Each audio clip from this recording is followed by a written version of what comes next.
calories. Yay!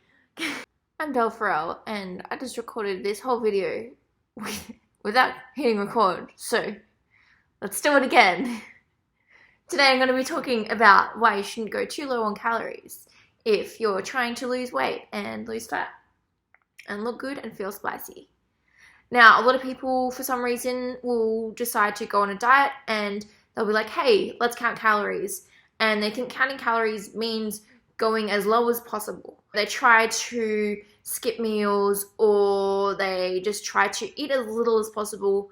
They try to eat 1,200 calories at 1,400 calories, which is ridiculously low and far too low for most people. Unless you're already super lean and super tiny, I can pretty much guarantee that 12 to 1,400 calories is going to be way too little for you. If you think that you are already eating very, very little, I would recommend trying to track what your current intake is before you start embarking on any calorie restriction program. Do this by trying to track as accurately as possible. Don't rely on your memory, because our stupid human memories are inherently flawed. If you're human and you're relying on your memory recall to track your calories, it's going to be inaccurate.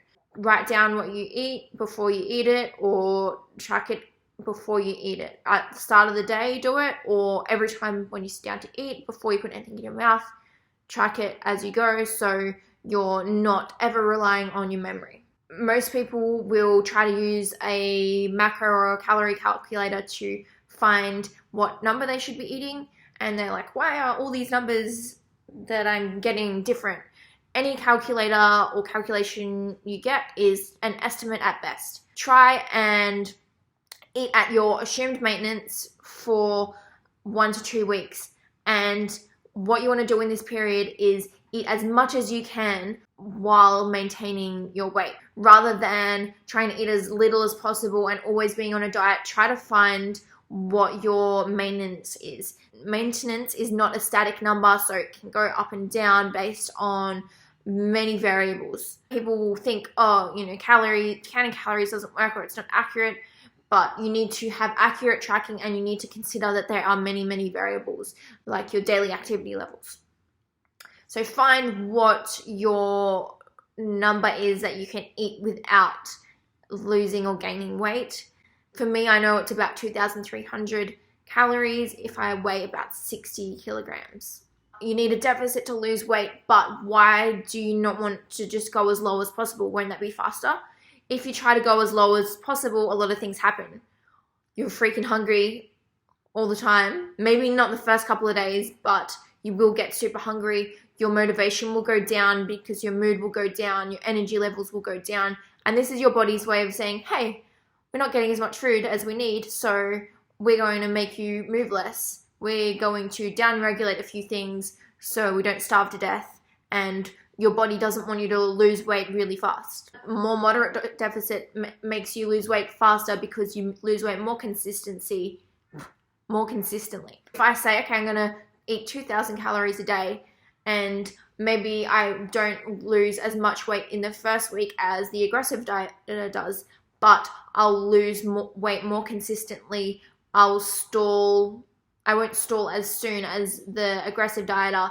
I'll feel really good. My training will be really good. I'll maintain more muscle mass, and I won't want to neck myself. Start at a high number, then cut down. If you start at, say, 1,400 and I start at 2,000 and then we both stall, we either have to increase energy expenditure or we have to cut down on calories to continue making progress. If you've stalled and you're at 1,400 calories, what are you going to do? Eat 1,200 calories? That's going to suck, and it's going to be really hard to stick to. It's going to be hard for most people to stick to. Then they're going to feel like a failure when they can't stick to it because it's just way too low. They'll feel like a failure. That'll make you feel shit, and usually us not feeling great is what leads to overeating, cravings.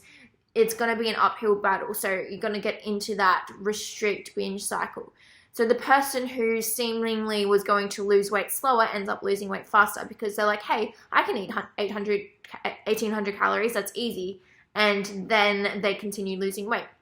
It's okay to go low calorie sometimes. Maybe you want to have a few higher calorie days a week and then have some super low days. So some people do like intermittent fastings where they'll just have super low calories and almost just protein only on some days, and then they'll have higher calories on other days. You just want to be in a deficit over the average of a week. Don't go to the extreme of going as low as you can straight away because it's not going to turn out great. Maybe you won't notice how shitty you're getting, but other people will. And you won't feel great. You won't be fun to be around, and you won't feel good. And I'm pretty sure people want to diet to feel better, and they want to eat to feel better. They don't want to just look skinny and feel like shit. That's all I'm going to say about calories today because I've rambled enough and my dog's starting to snore. Should we wake her up? Killer doesn't care about no calories.